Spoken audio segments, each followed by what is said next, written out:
Hello and welcome to Reading with Cari, Stories to Fall Asleep to, a mindfulness podcast series that can be used as a sleep aid or to ease your anxiety and relieve your stress. I am your host, Cari Fable, and I am so thankful that you've decided to spend some time with me.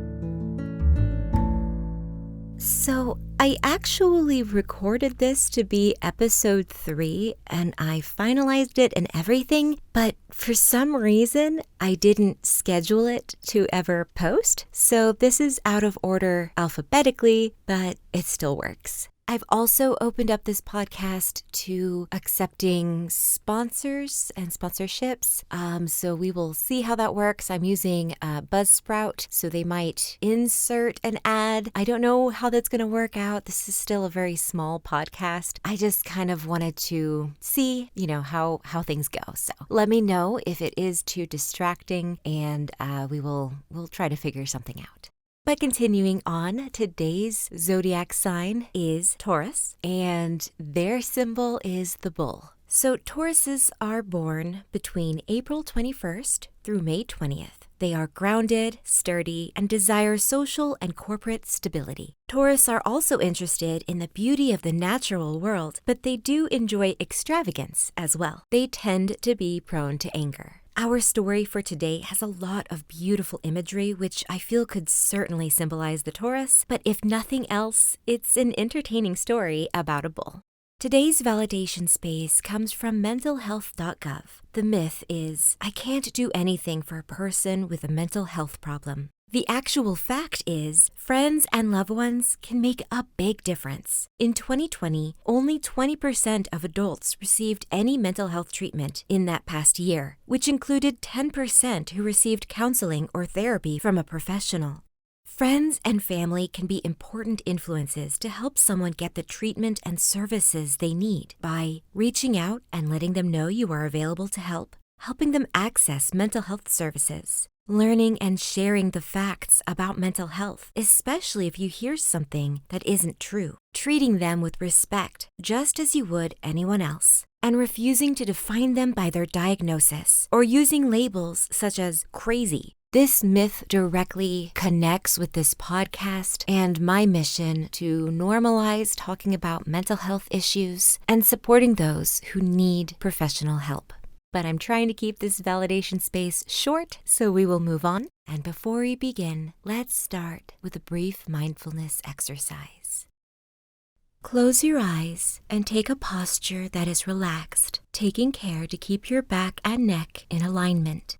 As you get situated, really notice your body, feeling the weight of your body on the chair, the bed, the floor, or wherever you may be in this moment.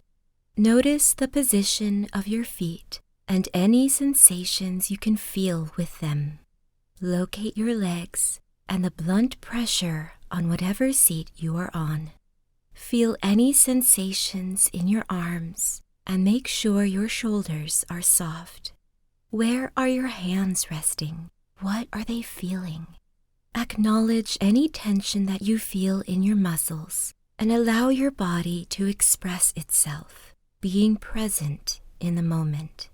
Just be aware of the tension or whatever may be happening in your body. Simply note the communication with a simple thought of, I hear you. That's how it is right now. Bring your focus to your breath, but don't alter it in any way. Just feel your body's natural rhythm as you inhale and exhale. Feel the oxygen enter your lungs, that slight hitch between inhale and exhale, and the sensation of the air exiting your lungs with another micro moment between breaths. Let's extend our awareness to our mind. What thoughts or feelings or perceptions are present right now? Again, we are just noting these thoughts and feelings in this moment. Don't try to push or shut down any sense of discomfort or unpleasant feelings, but don't dwell on them either. Simply validate them with a simple acknowledgement, such as, that's okay, that's how it is right now. Keeping the connection you have with your body, Reach your hands above your head, stretching your arms. Tense up the muscles as you breathe in and hold them in place for just a moment. And now, as you release the breath, relax your muscles and place your arms back to where they were resting comfortably before. Let's repeat this once more. Raising your hands above your head, tense your muscles in your arms and shoulders as you breathe in and hold the position as you hold your breath for just a short count of 4. Then release your breath as you release your muscles and rest your arms back to where they were. Now focus back to your breathing and notice how you can relax by taking slow, deep breaths in and releasing your breath slowly out. Breathe in, hold your breath, and breathe out slowly. Breathe in and out. Keep breathing deeply, gently, and slowly. Now notice your whole body as being present. Be aware of every part at once, as best you can, as you continue to softly and deeply breathe in and out. If you are preparing yourself for bed, continue to breathe in and out and just listen to my voice, but do not follow. If you need to ready yourself to get back to your day, then let us now widen our spatial awareness by using our other senses. What sounds do you hear in the room other than my voice? Are there any smells you can recognize? Feel the item on which you are resting with all of your body and imagine it in your mind. Try to picture it as accurately as you can without opening your eyes just yet. And now, take a deep breath in on an inhale of 4. Hold your breath for a count of 4. And on an audible sigh, release your breath as you open your eyes and fully come back. And now, here's the story. The Black Bull of Norroway, a Scottish folk tale first published by Robert Chambers in 1842. In Norroway, long time ago, there lived a certain lady, and she had 3 daughters.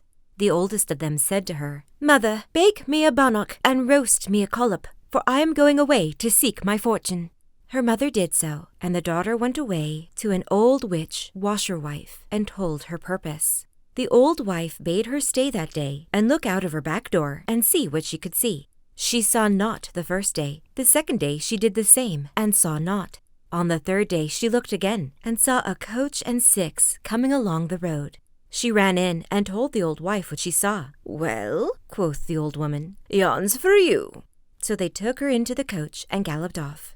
The second daughter next says to her mother, "Mother, bade me a bannock and roast me a collop, for I am going away to seek my fortune." Her mother did so, and away she went to the old wife, as her sister had done. On the third day, she looked out of the back door and saw a coach and 4 coming along the road. "Well," quoth the old woman, "yon's for you." So they took her in, and off they set. The third daughter says to her mother, "Mother, bake me a bannock and roast me a collop, for I am going away to seek my fortune." Her mother did so, and away she went to the old witch. She bade her look out of her back door and see what she could see. She did so, and when she came back, said she saw naught. The second day she did the same, and saw naught. The third day she looked again, and on coming back said to the old wife, she saw naught but a great black bull coming crooning along the road. "Well," quoth the old witch, "yon's for you." On hearing this, she was next distracted with grief and terror, but she was lifted up and set on his back, and away they went. Aye, they travelled, and on they travelled, till the lady grew faint with hunger. "Eat out of my right ear," says the black bull, "and drink out of my left ear, and set by your leaving." So she did as he said, and was wonderfully refreshed. And long they rode, and hard they rode, till they came in sight of a very big and bonny castle. "Yonder we must be this night," quoth the bull, "for my elder brother lives yonder." And presently they were at the place. They lifted her off his back, and took her in, and set him away to a park for the night. In the morning, when they brought the bull home, they took the lady into a fine shining parlour, and gave her a beautiful apple, telling her not to break it till she was in the greatest strait ever mortal was in the world, and that would bring her out of it. Again she was lifted on the bull's back, and after she had ridden far, and farther than I can tell, they came in sight of a far bonnier castle, and far farther away than the last. Says the bull to her, "Yonder we must be this night, for my second brother lives yonder." And they were at the place directly. They lifted her down and took her in, and sent the bull to the field for the night. In the morning they took the lady into a fine and rich room, and gave her the finest pear she had ever seen, bidding her not to break it till she was in the greatest strait ever mortal could be in, and that would get her out of it. Again she was lifted and set on his back, and away they went. And long they rode, and hard they rode, till they came in sight of the far biggest castle, and far farthest off they had yet seen. "We must be yonder tonight," says the bull, "for my young brother lives yonder." And they were there directly. They lifted her down, took her in, and sent the bull to the field for the night. In the morning they took her into a room, the finest of all, and gave her a plum, telling her not to break it till she was in the greatest strait mortal could be in, and that would get her out of it. Presently they brought home the bull, and set the lady on his back, and away they went. And aye they rode, and on they rode, till they came to a dark and ugsome glen, where they stopped, and the lady lighted down. Says the bull to her, "Here you must stay, till I go and fight the old one. You must seat yourself on that stone, and move neither hand nor foot till I come back, else I'll never find you again. And if everything round about you turns blue, I have beaten the old one. But should all things turn red, he'll have conquered me." She set herself down on the stone, and by all round her turned blue. Overcome with joy, she lifted one of her feet and crossed it over the other. So glad was she that her companion was victorious. The bull returned and sought for her, but never could find her. Long she sat, and aye she wept till she wearied. At last she rose and went away, she didn't know where. On she wandered till she came to a great hill of glass that she tried all she could to climb, but wasn't able. Round the bottom of the hill she went, sobbing and seeking a passage over, till at last she came to a smith's house. And the smith promised, if she would serve him 7 years, he would make her iron shoon, wherewith she could climb over the glassy hill. At 7 years' end she got her iron shoon, clomb the glassy hill, and chanced to come to the old washerwife's habitation. There she was told of a gallant young knight that had given in some clothes, all over blood, to wash, and whoever washed them was to be his wife. The old wife had washed till she was tired, and then she set her daughter at it, and both washed, and they washed, and they washed, in hopes of getting the young knight. But for all they could do, they couldn't bring out a stain. At length they set the stranger damsel to work, and whenever she began, the stains came out pure and clean. And the old wife made the knight believe it was her daughter had washed the clothes. So the knight and the eldest daughter were to be married, and the stranger damsel was distracted at the thought of it, for she was deeply in love with him. So she bethought her of her apple, and breaking it, found it to be filled with gold and precious jewelry, the richest she had ever seen. "All these," she said to the eldest daughter, "I will give you, on condition that you put off your marriage for 1 day, and allow me to go into his room alone at night." The lady consented, but meanwhile the old wife had prepared a sleeping drink, and given it to the knight, who drank it, and never wakened till next morning. The livelong night the damsel sobbed and sang, "7 long years I served for thee. The glassy hill I clomb for thee, thy bloody clothes I wrang for thee, and wilt thou not waken and turn to me?" Next day she knew not what to do for grief. Then she broke the pear, and found it filled with jewelry far richer than the contents of the apple. With these jewels she bargained for permission to be a second night in the young knight's chamber. But the old wife gave him another sleeping drink, and again he slept till morning. All night she kept sighing and singing as before. "7 long years I served for thee, the glassy hill I clomb for thee, the bloody clothes I wrang for thee, and wilt thou not waken and turn to me?" Still he slept, and she nearly lost hope altogether. But that day when he was out hunting, somebody asked him what noise and moaning was that they heard all last night in his bedchamber. He said, "I have heard no noise." But they assured him there was, and he resolved to keep waking that night to try what he could hear. That being the 3rd night, and the damsel being between hope and despair, she broke her plum, and it held far the richest jewelry of the 3. She bargained as before, and the old wife, as before, took in the sleeping drink to the young knight's chamber. But he told her he couldn't drink it that night without sweetening. And when she went away for some honey to sweeten it with, he poured out the drink, and so made the old wife think he had drunk it. They all went to bed again, and the damsel began as before, singing, "7 long years I served for thee, the glassy hill I clomb for thee, thy bloody clothes I wrang for thee, and wilt thou not waken and turn to me?" He heard and turned to her, and she told him all that had befallen her, and he told her all that had happened to him. and he caused the old washerwife and her daughter to be burnt. And they were married, and he and she are living happy to this day, for aught I know. And just a note, there is a variant of this story that confirms that the knight was the black bull all along. There are a lot of different variants of this story, so if you're interested, there's a whole rabbit hole you can go down. Thank you for listening. I welcome you back anytime you may need to hear a comforting voice or a familiar bedtime story.